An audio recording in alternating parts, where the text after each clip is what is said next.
One prestasi, ayo Dokter Reza Gladys pasti bisa, yuk.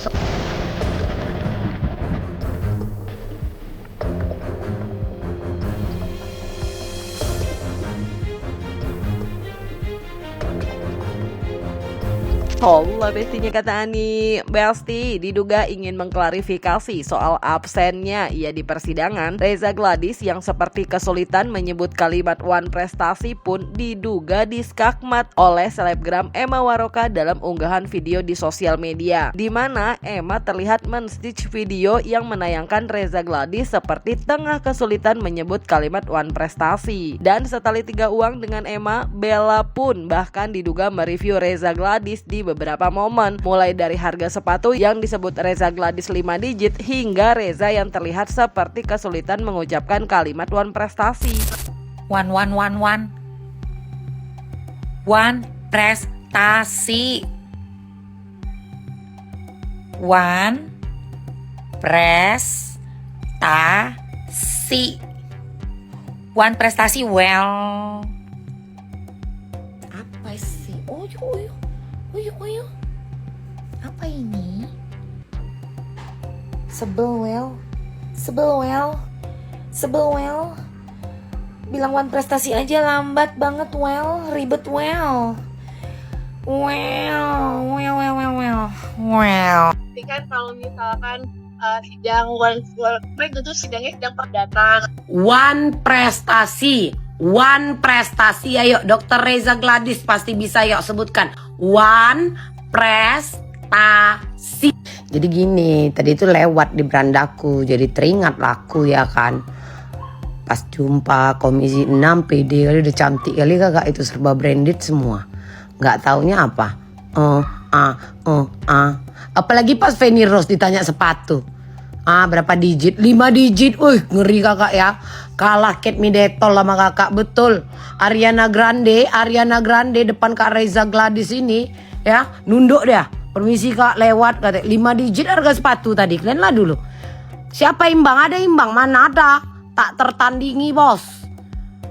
Diwawancara bilang one prestasi, itu loh objeknya. Bukan apa arti dari one prestasi itu sama dengan perdata, bukan. Objeknya apa tuh habis banyak jadinya. Ini kakak masih jumpa Feni Rose, jumpa wartawan, dan jumpa Komisi 6. Cemana kakak nanti kalau jumpa Niki? Badas. Nah, selain soal kesulitan Reza Gladys dalam menyebut kalimat one prestasi yang jadi sorotan nih Besti, ketidakhadirannya pun dalam sidang one prestasi 11 Juni 2025 di PN Jakarta Selatan pun banyak menuai pertanyaan, termasuk Vol, selebgram yang kerap vokal menyuarakan dukungannya terhadap Nikita Mirzani. Apalagi kali ini Vol pun terlihat hadir dalam sidang yang digelar untuk menyaksikan langsung. Namun sayangnya, seteru Nikita yaitu Reza Gladys pun tak terlihat hadir, Besti. Gitu. Jadi seharusnya bisa sih. Seharusnya bisa datang lah. Juga gitu dekat kan ini di daerah. Ini kan dekat, bukan di. Atau mungkin say karena dia juga 100 miliar dia cari duit say. Oh iya, 100 miliar. Mungkin, Itu kurang loh 100 miliar. Menurut gua 1 triliun gitu. Kalau gue dengan harga diri tidak ada harga. 100 miliar tuh masih itu kurang. masih dibatasi loh oleh 100 miliar. Iya. Misalnya nego-nego tiba-tiba dapat berapa? Nikmir aja sekali endorse satu hari bisa miliaran. Ya belum lagi jadwal syutingnya, iklannya dan lain sebagainya gitu. Ini kenapa 100 miliar mah masih kurang ya? Harusnya udah berapa bulan? Iya udah berapa bulan, Cok. Iya nggak sih? Coba hitung aja. Argo kan jalan terus, Argo. Pas hutan bambu. Kan untuk 1 bulan itu belum ya. 1 bulan itu kan hanya untuk lawyer ya. Bahkan kan kalian dengan sendiri pihak keluarga juga belum bisa untuk menjenguk Mbak Nikmir gitu, Mbak Nikita, rekan kita gitu. Nanti kalau sudah lewat dari sebulan baru rencananya mau ke sana. Ya kemungkinan. Kalau ke sana mau bawain apa? Mau tahu aja. Mau tahu aja. Ada deh. Mau tahu aja. Makanan. Orang dibilang ini lagi. Mau tahu aja. Maksudnya makanan gitu kan? Kesukaannya apa? Ada lah, kan kita nggak bisa spill sana sini gitu, ada deh. Yang pasti membawa doa udah pasti. ya pasti berdoa lah untuk karena kan kita aku pribadi mengikutin kasus ini dari awal gitu ya. Gitu. Jadi mendukung, mensupport, dan aku yakin bahwasan Nikita itu nggak bersalah ya. Gitu. Menurut aku, tapi balik lagi ke orang-orang karena kasus ini kan ada pro dan kontranya gitu. Well, nggak datang lagi, nggak datang lagi. Aduh, katanya dengar-dengar lagi infus apa? Kenapa nggak datang Ntar kalau ditanya, hai Well. Apa sih Bu untuk outfit Apalagi ya udah nggak apa-apa, kita kan kita ini sebagai pendukungnya Nick Mir selalu akan mensupport di dalam persidangan. Buat kalian semuanya, support doa itu udah lebih dari cukup. Tapi manusia silver abu-abu nggak datang-datang lagi bener sih, itu udah bener sih. soalnya kalau misalnya dia masih sehat walafiat ya nggak apa-apa datang, nggak perlu diwakilin. Ya udah lah ya, mungkin dia lagi sedang ada gangguan ataupun mungkin panic attack, atau mungkin dia mengalami psikologis yang sangat tinggi banget, jadi dia nggak datang kemungkinan ya ya. Jika sebelumnya diduga Fahmi Bahmid, kuasa hukum Nikita, meminta awak media untuk memantau kebenaran sekaligus kehadiran Reza Gladys tentang dugaan panggilan kepolisian atas dugaan laporan para korban skincare tentang dugaan melanggar undang-undang kesehatan, Reza Gladys dalam akun Instagramnya akhirnya buka suara besti. Melalui caption unggahannya tersebut, Reza seraya tahu akan ada penggiringan opini terhadapnya dengan berbagai asumsi. Namun ia percaya masih ada pasiennya yang mendukungnya. Meskipun dalam captionnya tersebut Reza Gladys tetap menyampaikan permohonan maafnya. Nah, gimana maksud ini? Cek yuk Besti. Awalnya saya juga enggan berbicara di media sosial, bukan karena takut, bukan karena menghindar, tapi karena saya tidak ingin menambah gaduh.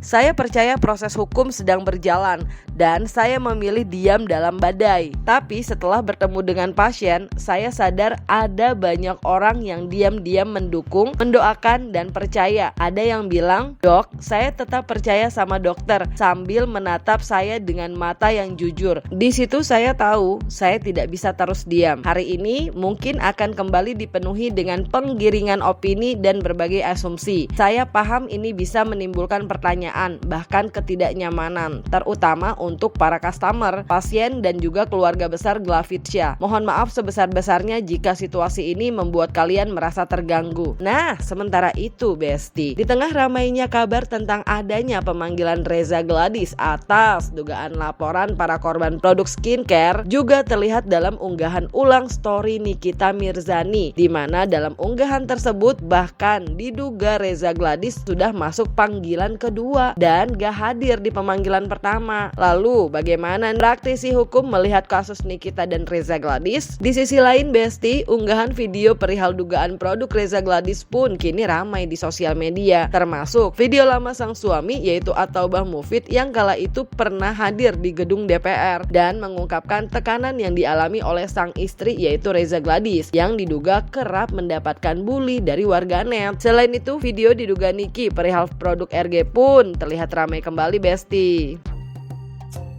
Waduh guys, ini hashtag lagi seru banget nih. Menurut kalian gimana nih dengan hashtag ini? Coba deh yang paham tulis di kolom komentar. Gimana sih seharusnya? Kalau pendapat gue sih, seharusnya nih seadil-adilnya. Makanya nih yang paham coba deh tulis di kolom komentar. Lagi seru banget nih soalnya nih hashtag nih. Seadil-adilnya seperti apa menurut gue? Ya harus masuk semua, nggak bisa doang si NN sama IM doang yang masuk. DRG ini harus masuk juga. Gimana nih menurut kalian? Sependapat nggak sama gue? Coba deh tulis di kolom komentar.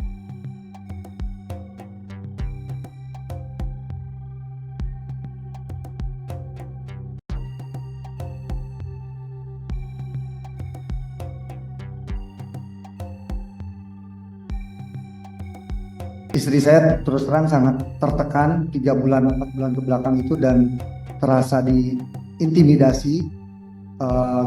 Kita like sesama sejawat aja di Instagram itu menjadi ancaman untuk dia. Jadi ngapain kamu like Instagramnya Dr. Richard Lee katanya gitu. habis nanti nama baik kamu, habis karir kamu. Jadi banyaklah, belum beberapa voice note yang kita punya juga terkait ancaman, kayak dia punya pasukan inilah dan lain sebagainya. Nah itu sangat mengerikan sebenarnya untuk saya, dan miris juga karena terus terang kita sesama sejawat itu sama dengan saudara kandung itu pimpinan. Jadi harusnya apapun yang kita permasalahkan itu bisa diselesaikan secara tabayun gitu, bertemu berdua. Ternyata pas bertemu berdua pun tidak ada solusi. Jadi maksudnya dia baik tapi tekanan itu tetap ada ke istri saya. Nah terus untuk secara singkatnya mungkin pimpinan, dari seluruh rangkaian peristiwa ini pola dan karakternya itu sama pimpinan. Jadi mereka ini mungkin bekerja sama karena dia naik untuk mereview suatu produk, dan produknya itu padahal sebenarnya Bepom, tapi cara dia untuk menggiring opini masyarakatnya itu sangat luar biasa karena waktu itu dia masih viral. Nah itu kalau misalkan kita memberikan klarifikasi, justru itu akan menjadi bumerang atau bully ke kita dari netizen, makanya kita lebih baik diam. Jadi semua yang ada di sini sebagai korban rata-rata kita diam gitu, jadi tidak bisa mengungkapkan apa-apa. Nah di saat secara singkat itu polanya itu dia naik, setelah itu ada beberapa mungkin partner atau apanya itu ikut turut serta untuk menjelek-jelekan suatu brand itu, brandnya, personalnya, itu secara fisiknya itu di sosial media jelas banget, dan itu sangat berdampak terhadap istri saya selama 5 bulan. Saya mendampingi istri saya 4 bulan itu nangis terus, dan yang paling saya sedihkan itu berdampak pada anak saya pimpinan, dan itu anak saya ya sangat malu gitu di sekolah karena dibilang orang tuanya penipu dan lain sebagainya, dan itu sangat menyedihkan buat saya. Dan yang terakhir adalah saya diajak ketemu oleh dokter detektif, dan disitulah terjadi peristiwa dugaan pemerasan, dan proses ini sudah saya laporkan kepada Polda Metro Jaya dan sudah naik sidik, dan dua orang mungkin akan rilis dari pihak Polda Metro, dan mungkin yang 2 orangnya lagi semoga kita berharap Polda Metro ini akan tegak lurus untuk keadilan dan kebenarannya. Terima kasih pimpinan. Assalamualaikum warahmatullahi wabarakatuh. Harusnya tuh kalian jangan ngelaporin gue ke polisi gerombolan sirkus yang blow on. Harusnya kalian cari perhimpunan dukun terhebat di Indonesia untuk bikin mulut gue ini gagu. Tangan gue nggak bisa ngetik. Tuh harusnya gue kasih tahu tuh caranya. Kalau cuma lapor-laporan polisi gampil guys. Semua bisa dibuktikan nanti sesuai fakta. Lagi lu juga bodoh si muka abu-abu ini ya. Lu yang ngerekam sendiri, lu sendiri yang ngasih jadi barang bukti. Kan gue jadi tahu rekaman isi suara lu sama Mail. Kagak ada tuh pemerasan maksa. Malah lu yang mohon dong diketemuin sama Kak Niki. Karena Kak Niki kalau udah ngomong rakyat Indonesia tuh percaya. Karena emang yang gue omongin tuh fakta. Bagus lu rekam. Jadi nanti bisa didengerin di pengadilan. Biar lu makin terpuruk. Ya, gak usah lu jualan lagi skincare. Lu jualan aja singkong kek, ubi kek, gayung kek, apa serah deh. Ya, atau lu jualan lotion pemutih kek, badan lu tuh abu-abu. Yang pasti begini, satu lagi saya perlu sampaikan bahwa klien kami tidak pernah takut terhadap di reviewnya produknya. Tidak pernah takut terhadap itu. Kenapa? Karena klien kami sudah memenuhi ketentuan notifikasi izin edar dan hal-hal yang diatur oleh BPOM. Yang jadi persoalan adalah ketika si oknum-oknum yang terlapor ini sering mereview produknya, kemudian menambahkan narasi bahasa bahwa inilah flexing, wajah abu-abu dan sebagainya. Itu yang kabarnya pihak Nikita Mirzani telah mempersiapkan segala sesuatunya untuk melawan RJ di pengadilan ya. Dan kabarnya dia punya kartu as nih guys. Kita tunggu nanti seperti apa di persidangan Nikita Mirzani. Kita kawal. Tidak ada asap kalau tidak ada api. Jadi sebenarnya awal mulanya dari situ. Jadi skincare ini juga kan banyak juga yang kemudian berlebihan, memberikan suatu kesaksian yang kemudian tidak benar atau berlebihan lah ya, sehingga kemudian berdampak merugikan kepada orang yang menggunakannya. Terbukti ada beberapa skincare kemudian yang minta maaf kan, gitu. Nah berangkat dari situ timbullah sebenarnya tadinya niatnya awalnya mungkin hanya untuk mengkritisi, tapi kemudian ternyata dari niat mengkritisi ini timbullah oh ternyata ini bisa ngasilin uang. Itu mula-mula tampaknya, karena ide ini baru ide mula-mula dari kejadian pertama dari mengkritisi skincare. Tapi nggak cuma skincare, semua produk atau hampir semua produk tuh bisa dikritisi sebenarnya. Tapi kan niatnya tadinya hanya untuk mengkritisi supaya menjadi edukasi buat masyarakat. Tapi kemudian ternyata berjalannya waktu, oh ternyata ini bisa ditutup dengan uang. Orang mengkritisi bisa dibungkam mulutnya dengan uang. Tadinya pasif, dibungkam pasif. Tapi kemudian yang sudah dibungkam ini kemudian akhirnya punya ide, oh ternyata ini bisa ngasilin uang, begitu. Jadi gimana caranya supaya kemudian kita kritisi, ada feedbacknya, kemudian akhirnya orang tersebut memberikan uang. Itu masih halus, belum pemerasan, masih pancing-memancing. Tapi kemudian lama-lama menjadi garang, menjadi terbiasa dan akhirnya menjadi aktif. Yang tadinya pasif menjadi aktif, dan aktifnya ini yang berbahaya. Karena aktifnya ini kemudian berubah dari posisi mengkritisi biasa, mengkritisi dibayar dengan uang supaya dibungkam, akhirnya mengkritisi dengan ancaman. Ancamannya apa? Ancaman untuk macam-macam, bisa mempublikasikan, bisa menjelek-jelekan, bisa kemudian menghancurkan produk kan begitu. Nama produk, nama orangnya juga itu. Akhirnya apa? Aktifnya itu kemudian masuk juga masalah pengancaman yang seperti tadi, dan akhirnya timbullah pemerasan untuk menghasilkan uang. Jadi bertahap sebenarnya ini penyakit. Caranya adalah lihat pembuktian. Pada saat proses sidang ini waktunya buka semuanya. Kenapa RJ menyerahkan duit itu? Pasti ada melatar belakangnya, pasti ada kepentingan sesuatu. Kalau memang ada suap menyuap, dua-duanya harus masuk dong. Yang disuap dan disuap harus dua-duanya kena pasal yang sama. Kenapa lari ke pemerasan? Kenapa lari ke TPPU, ya kan? Apalagi ada pengancaman. Sejak kapan nih kita mengancam? Nggak ada kan? Nanti saatnya membuktikan pada saat proses hukum di pengadilan. Asal dari siapa? Reza. Reza terus statusnya sebagai apa? Kenapa dia sampai bisa melakukan itu sampai diperas? Ada hubungan apa? Kenapa tidak diperiksa asal-muasalnya ini? Kalau saya berpikir, periksa itu penyebabnya. Saya tidak berpihak pada siapa-siapa. Reza Gleisa periksa. Kenapa kamu kasih uang? Tentunya ini yang diuji di persidangan.